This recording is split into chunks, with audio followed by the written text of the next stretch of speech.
The defendant, April S. Rodriguez, did then and there illegally use a controlled substance, namely methamphetamine, in violation of condition number 2. How do you plead to that? True or not true? That's true. In Bexar County, Texas, the defendant, April S. Rodriguez. Pause right here. This is a huge moment. When she pleads true, she's not just admitting a mistake. She's waiving her right to force the state to prove anything. In Texas probation cases, a true plea is basically handing the judge the keys to revoke probation immediately. No trial, no witnesses required. Here's the question for you. If you were facing up to 2 years in state jail, would you plead true or roll the dice on a contested hearing? Let me know in the comments. Did then and there fail to report to the supervision officer as directed for the months of February, April, and May of 2025 in violation of condition number 4. How do you plead to that? True or not true? True. And on or about the 10th day of October 2024 in Bexar County, Texas, the defendant, April S. Rodriguez, did then and there fail to submit to drug testing as directed by the supervision officer in violation of condition number 27. How do you plead to that? True or not true? We'll waive the rest, Your Honor. Any objections to the waivers? No, Your Honor. Did you understand by pleading true the violations 2, 4, and 27? Court could find it true, grant the motion, find you guilty, and sentence you up to 2 years in the state jail facility and up to a $10,000 fine?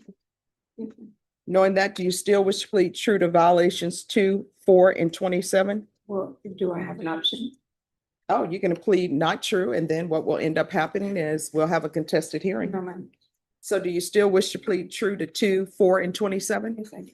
Court will find 2, 4, and 27 true. Is there a proposed agreement? There is not, Your Honor.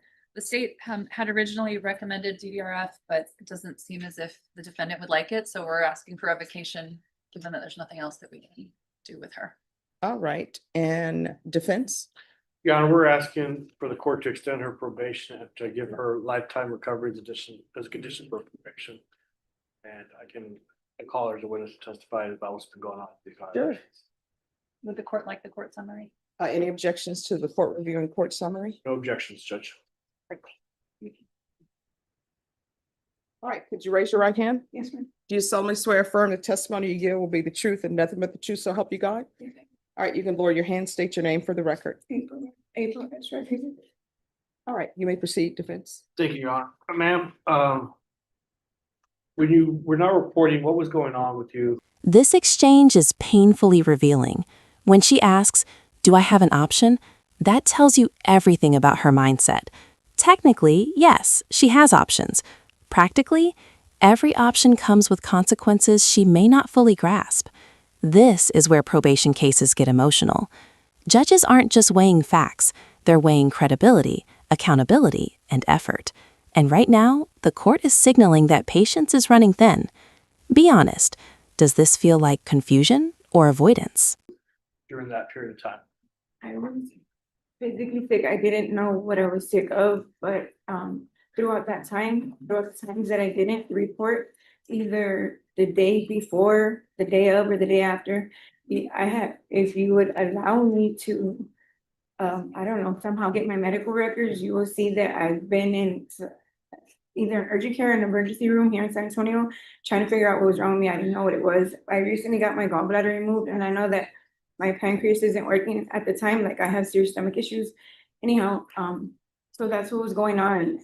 But you know, everything happens for a reason. I do believe throughout that, when you gave me that MTR, I have been struggling to get off of methadone for 14 years, which I've been able to do throughout the time that I've been at the county. I mean, I don't know if it makes a difference, but I've been working just to keep my mind occupied. I just would like for you to be aware of the fact that even though I wasn't doing good, I was still reporting to the best of my ability. I would like for you to give me an opportunity to finish the rest of my term, if that's an option. And Okay, ma'am. So what was the medical condition you were diagnosed with? I had my gallbladder was removed. I don't know the proper terminology, but at the time my pancreas isn't working. I still have issues.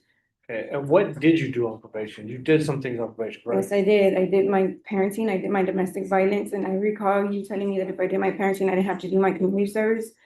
I did my psych eval with the Center for Healthcare Services. I don't have the date in memory, but I believe that the only thing I had left, I don't know if drug court was mandated, because throughout that time I picked up a CPS case, which my kids are currently under the custody of CPS. Mhm. So whenever I asked my caseworker for drug court, he said it wasn't on the table. So anyhow, I did my parenting, I did my domestic violence, and I did my psych eval. I did two of them actually, one with CPS and one with Center for Healthcare Services.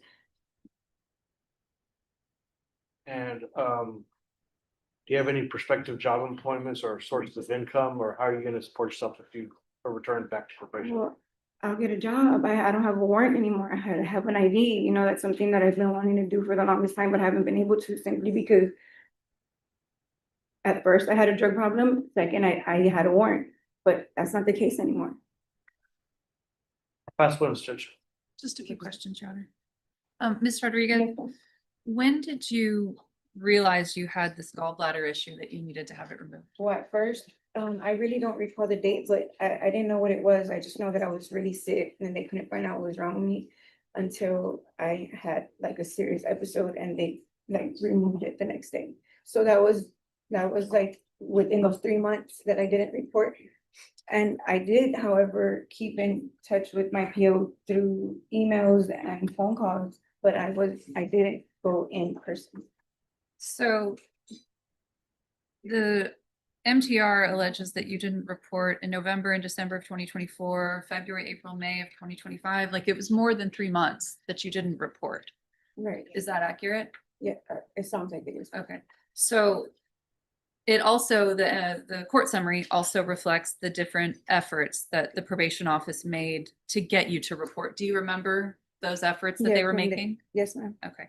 And do you remember an encounter in January of this year where they actually made a face-to-face contact with you and explained to you the importance of reporting after many failed,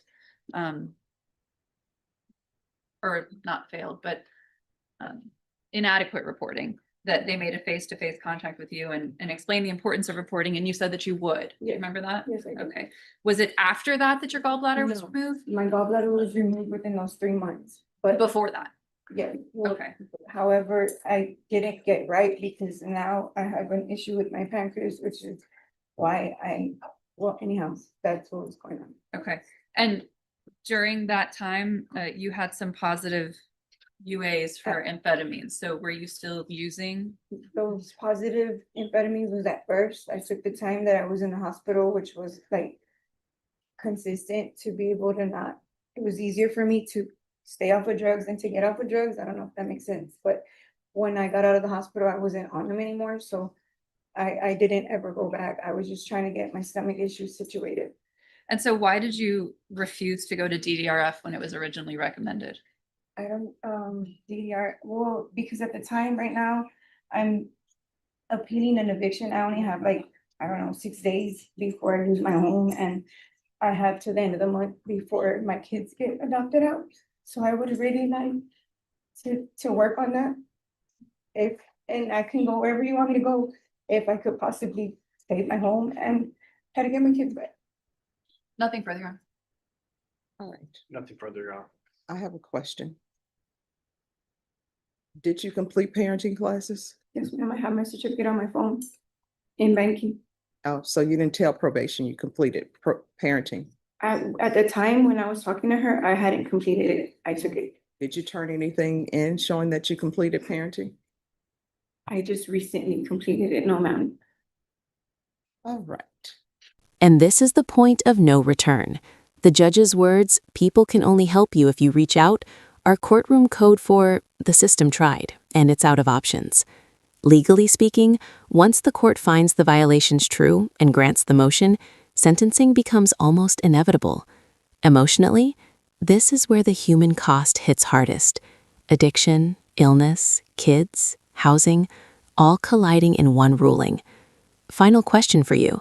Was this a failure of the defendant, or a system that only works if you navigate it perfectly? And then there's the positive UAs in March, April, and May. I just don't think you're a good candidate for probation. You know, I go by what's before me, and you've been on probation since 2024. And you haven't done anything. Probation, what is the recommendation? Judge, the recommendation on the court summary is covered.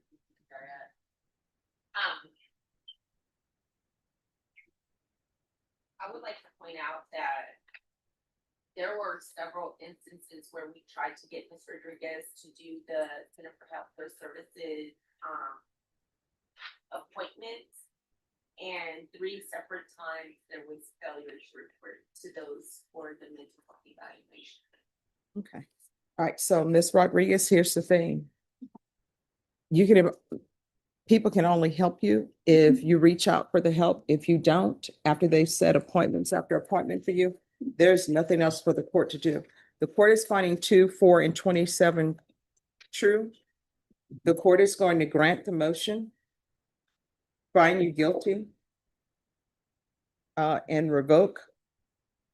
State, what are you requesting for time? Your Honor, would ask for 18 months. Defense, what are you requesting? We'd have for the minimum, Your Honor, 6 months.